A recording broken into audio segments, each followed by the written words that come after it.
What's up guys, Forrest Chaput here from Rocky Mountain School of Photography. Today we are going to do a massive video which is going to be the ultimate guide to Lightroom's export window, how to get photos out of Lightroom. First things first, if you are just here to learn one specific part of exporting, this is going to be a long video, so you might want to use the links down in the description to skip to the part that you are trying to learn. But if you're here to just get a general overview on exporting, buckle up, we're going to take every single section in turn. If you're trying to be a professional or you're trying to be very proficient with Lightroom, exporting is just one of those things you have to master. Also, if you're interested and you're more of a visual learner or more of a reading learner, I should say, there's a link down in the description to give you a little PDF guide on what I'm talking about today. So if you'd rather read something versus listen to me blabber at you, there's a link down in the description for that. Also, this video took a lot of work, so if you do like it at any point throughout the video, I would really appreciate a thumbs up or a like. Without further ado, let's dive in. We're going to take exporting step by step by step and just take it in turn. So let's get to it. Step number one is preparation. When you're exporting, you want to be sure that you know a few things. Number one, you need to know where you want your files to go. Number two, you need to know what type of files you want to produce. And number three, you need to select the images you're looking to export. If you only have one image selected, you're only going to export one photo. If you have your whole image library selected, you're going to export your whole image library. So step number one, I'm just going to select a few frames here, and now I'm good to go ahead and export. Now, for this tutorial, I'm not going to be assuming anything. So this is going to be very generic, but for your own specific uses, you're going to want to know, I want files for email, I want files for the web, whatever it happens to be. Once you have your preparation set and ready to go, we're going to go ahead and select our files, and then we're going to come down and we're going to hit the export button in the lower left-hand corner. Now, a couple quick things. Number one, I want to make sure we're all super clear with what Lightroom's exporting does. We all know, and hopefully you know if you're using Lightroom, that Lightroom is a catalog-based image system. Your images themselves, they live maybe on an internal hard drive, maybe on an external hard drive, wherever they happen to be. But those images are originals. They are as they were off of the camera. When you make changes to photos in Lightroom, those changes and those edits are written down not to the files themselves, but to the catalog. So if you want to take images and email them to someone, you can't just go on your external hard drive, select the images, and email them, because what you're getting is the original out-of-camera photo, and that's a little bit of a problem. So what exporting does is it takes the original, it takes the changes you've made in Lightroom, and it applies those changes to a copy of the original. It then takes that edited copy and it puts it somewhere on your computer. So you want to make sure you keep that in mind, that exporting is a really necessary step if you're looking to get your files to someone in their edited format. Step number two is where we want the images to go. Lightroom calls this the export location. And I would say of all the things, I think this is the one that people overlook the most, and they end up exporting photos to where they don't necessarily want them. So all we've got to do here is at the very top, we say export to email, hard drive, or CD/DVD. These days, I would really recommend emailing through your email program, whether that's Gmail or Windows Mail or Mac Mail, whatever it happens to be. And I would also recommend, really, CD/DVDs are kind of fallen by the wayside. I might make a video on that later, but for now, we're just going to choose hard drive. Hard drive here means exporting images to anywhere but email or CD/DVD. So really it's the option that you want to pick pretty much every single time. Beyond that, we come down to export location, which is where we actually choose on the hard drive, specifically where we want those photos to go. And here we have a little box that says export to, and we can pick specific folder, same folder as original photo, choose folder later, or a variety of useful places. For me, I always export to my desktop because for me, exporting is something that's temporary. What I mean by that is, when I export photos, we have to remember that exporting is making a copy of the original image.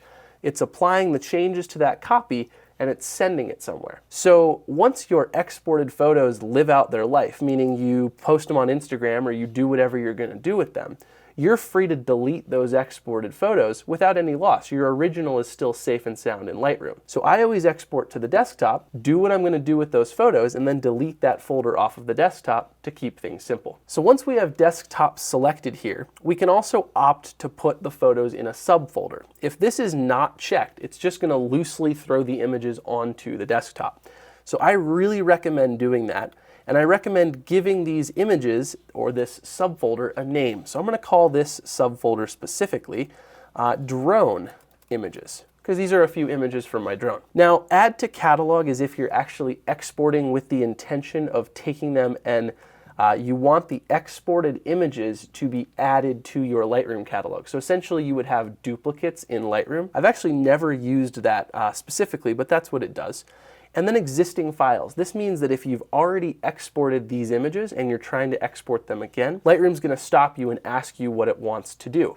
And I really like it to be on ask what to do versus doing something without warning me and not really giving me all the information that I need. So I'm going to go ahead and say ask what to do. Now, should be very clear.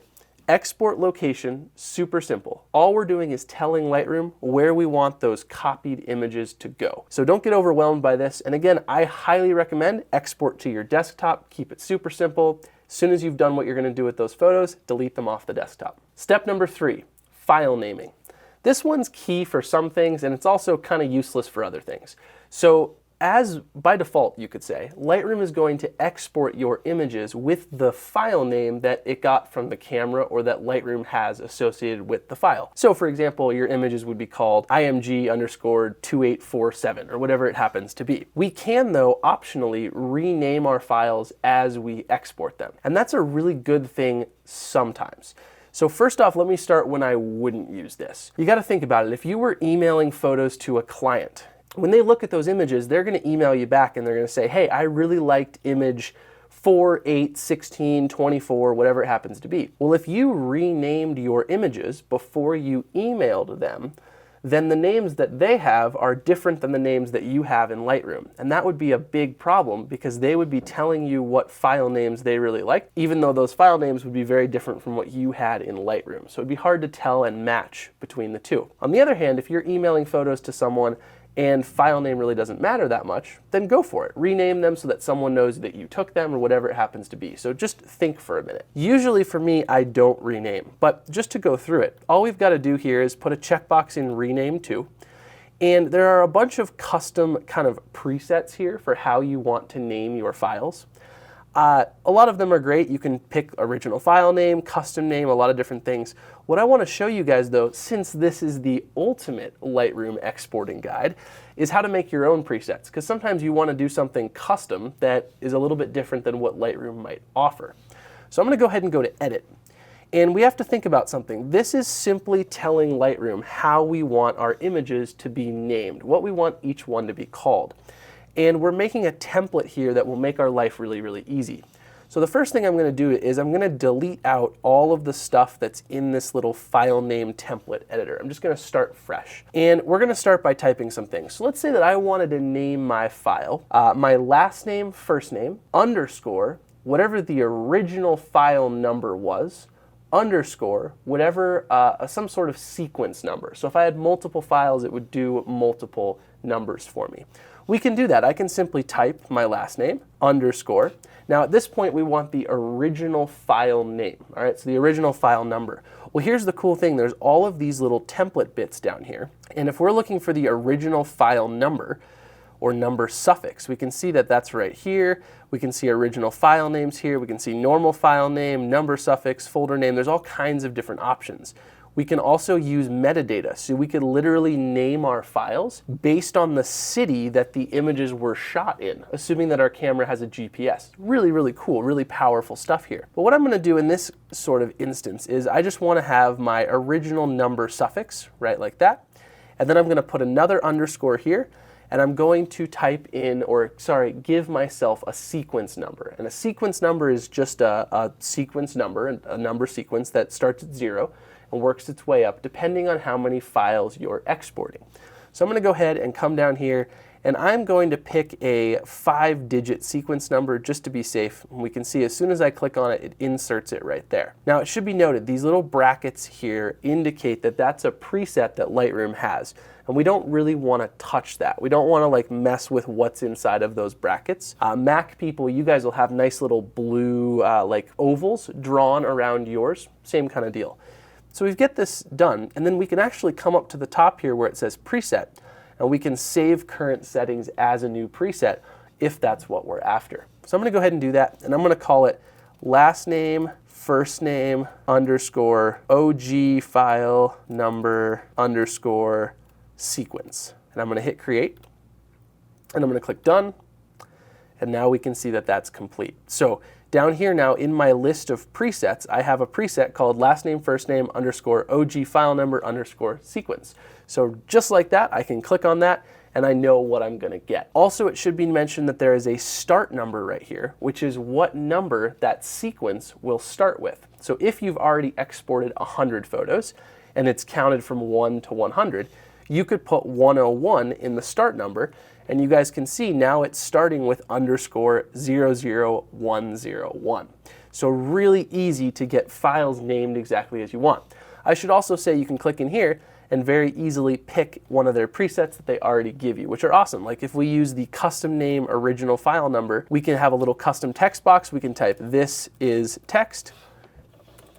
If I could spell that, and you can see it gives a little preview where it's going to put "this is text dash" whatever the original file number happened to be. So super sweet. We can rename our files just like that. Step number 4, dealing with video files. Personally, I don't use Lightroom for video, so I'm actually going to skip this section because I think Lightroom's video handling is pretty bad. If you're going to get really into video, use Premiere, use something that's more built for video. Honestly, I leave this closed most of the time. I know this is the ultimate exporting guide and I should show you everything, but really if you're going to be a pro, don't use Lightroom for video. It's just not good enough. It's too slow. Step number 5, file settings. And this is one of those ones that I think a lot of people struggle with, and a lot of people actually at this point in the export window have already somehow skipped over everything and seen the little blue export button at the bottom and clicked on that. Don't do that. This is probably one of the most important boxes, important sections of exporting, is what type of files we're after, all right? So file settings, here's the deal. Everything you're going to do, every image that you're going to export, the client or whoever is receiving those images is going to have a certain requirement of what type of photographs they want. To keep things very simple, 9 times out of 10, when you're exporting, you're most likely going to be exporting JPEGs. The world kind of runs on JPEGs these days. Even a lot of photo labs that are going to make really high-end prints of your images still ask for JPEGs. So even back in the day, TIFFs used to be a little bit more in that world, but really JPEGs kind of own the exporting game. So I'll just start by saying that I usually leave image format on JPEG. But you also have the option to export PSDs, which are Photoshop documents, Photoshop files, TIFFs, which are not a Photoshop file, but it's kind of think of it as an uncompressed JPEG. It's a standard non-RAW image, but it has a lot of editability to it. It's not a compressed file like a JPEG is. A DNG, which is Adobe's version of RAW, that's a RAW file format, or original. And original means as it came out of the camera. So if you were to pick original and you were to export a photo, you're actually not going to get any of the edits you made in Lightroom to export with that photo. When you choose original, you're legitimately telling Lightroom to export the image as it was off the camera. So it will negate any edits you've done to the photograph. So do keep that in mind as you do it. It will also give you the format that it was right out of the camera. So if you shot JPEG in camera, you're going to get a JPEG file on export. If you shot RAW, you're going to get RAW. So I'm going to leave mine on JPEG because again, that's kind of what the world is using these days for most everything. Next, we want to look at the quality. You guys, the quality is a little bit misleading here. It's really the level of compression. So not physical size. You don't want to think like it's not going to make your image physically smaller in pixel dimensions. What it's going to do is it's going to compress or blur parts of your images. And blur is a little rough term here. Basically, if you have I like to use the blue sky example. If you zoomed in on a blue sky, image of a blue sky, you zoomed in really, really far to where you could see individual pixels. If you were to look at that closely, you're going to see a lot of variety of little different tones in your pixels. Every pixel is going to be a little bit different color. That's due to noise, it's due to the sky simply not being a perfectly uniform surface. But what happens is if you compress, if you reduce the quality in Lightroom, Lightroom's going to look at all of those blue pixels that have slight variations to them, and it's actually going to make them all be essentially the same blue. And what that does is it allows your file size, how much space on your hard drive the image takes up, to be reduced. If you think about it, if you took like an 8x8 section of pixels, if you don't do any compression, the computer has to remember 64 individual pixel colors. If you compress and you do a little bit of smoothing or blurring or compression, it's going to make all of those blues in that 64 pixel array roughly the same, maybe exactly the same. And that's going to save a lot of space on the hard drive because it only has to remember one shade of blue for 64 pixels instead of 64 shades of blue. So, long story short, I would leave the quality at 100 all the time unless you really need images or files to be smaller. Examples of that is if you were going to upload to your website and you wanted your web pages to load very, very quickly, reducing the quality would give you a little bit of compression, smaller file size, which would result in faster load times. Long story short, again, most websites, Facebook, Instagram, most everything is going to do that compression squeezing or quality reducing for you when you upload your photographs. So it's not as much of a big deal these days because most every platform that you're going to be giving photos to will do it for you. So I'd keep it at 100 unless you have a specific reason not to. Follow-up of that is limit file size too. There's actually a checkbox right here where we can limit the file size. Type in a certain file size, and again, this is the amount of space it takes up on the hard drive, measured in capital K, which is kilobytes, the amount of space it's going to take up on the hard drive. If we limit our file size to say 1,000 kilobytes or roughly 1 megabyte, it will do whatever it needs to do with that quality slider in order to make the image be smaller than 1,000 kilobytes. Again, not a super common thing unless someone tells you, hey, the max file size you can upload is 10 megabytes. You could type in 10,000 here, and type that in, and you would get a file that took up less space than that. Most of the time, 100% quality, don't limit the file size. Final thing in file settings is the color space. Again, here I'm gonna kind of make an overarching claim. The world pretty much runs on sRGB, and that's not inside of our editing machines. Obviously, if you're editing in Lightroom or Photoshop, you're usually running in ProPhoto RGB or Adobe RGB. I'm talking exporting here, meaning if you're going to email photos, Instagram photos, Facebook photos, email them to a friend, whatever it is. All of those different platforms run on sRGB. So we might as well convert the images to sRGB at this point. The exception to this is if a lab suggests that you use Adobe RGB, or perhaps you're giving files to a friend so that they can edit them, you might want to choose Adobe RGB to preserve more of that color information. sRGB most of the time, JPEG most of the time, quality of 100 most of the time. Obviously there are exceptions, but that's a good rule of thumb. Step number 6, image sizing. This again is a hugely important one. This is setting the physical dimensions of your photograph. So up above in the previous section, we set how much space the photo will take up on your hard drive. This also plays into that, but this is actually how big physically the image is, meaning is it 3,000 pixels by 2,000 pixels? Is it 10,000 by 8,000? What are the physical pixel dimensions of the photograph? This one I can't really give many recommendations on because it really depends what you're exporting for. The one thing I will say is that most web-based things like Instagram, Facebook, even websites, they all roughly require, or you can use roughly the same settings for all of those different places. And the recommendation I would make for those things is about 2,000 pixels by 2,000 pixels. So what you can do here is you can turn on resize to fit. We can go to long edge, which makes the long edge be the long edge dimension of the image, be whatever we want it to be. And I can type in 2,000 here.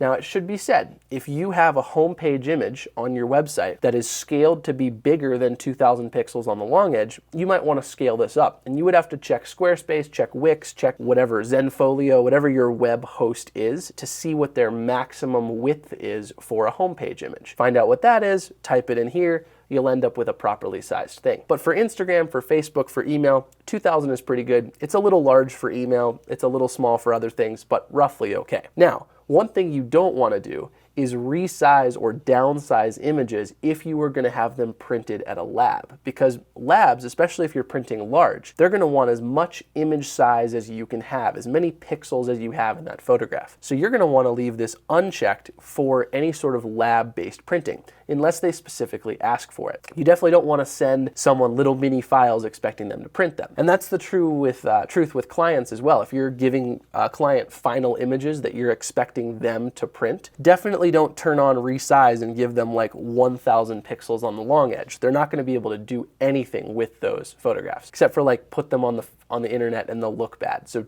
just don't do that, right? Uncheck it if you need full size, check it if you need something a little bit smaller. Do keep in mind that the smaller the image, we're talking physical pixel dimensions here, also the smaller the space it takes up on your hard drive, which is kind of nice. Again, it plays with the box above. One quick thing I'll notice, or I want you to notice, is if we change our image format to original, which again was the choice we pick if we want files as they were off of the camera, it actually gets rid of the option to do any image sizing, because original implies legitimately as they were off the drive. So do keep that in mind. You're not doing anything wrong if it won't let you resize when you're choosing original image format. I'm going to go back to JPEG. I'm going to do a normal kind of web-based export. So I'm going to put 2,000 pixels here. I also like to leave don't enlarge checked. Honestly, you're rarely going to run into a time where you're asking for files that are bigger than what the original is, but it's good to do that there. That basically means that if you have an original photo that's 3,000 pixels wide and you are asking for it to size it up to 5,000 pixels wide, if you put don't enlarge on, it's not going to do that, which is good because if you scale things up too much, you're just going to run into issues. It's interpolating information, it's making things up, and it's not going to look super crisp. Last thing in here is resolution. There is so much misinformation in the world of resolution. The only thing that it is it's a scaling factor between pixels and inches. What I mean by that is if you ask for, let's put 100 in for resolution, 100 pixels per inch, and you guys can see pixels per inch right there. If we ask for a file that has a long edge of 2,000 pixels at 100 pixels per inch, if we divide 2,000 by 100, we get 20. I know, advanced math, right? We get 20. That means that at 100 pixels per inch, a 2,000 pixel wide image will be 20 inches wide.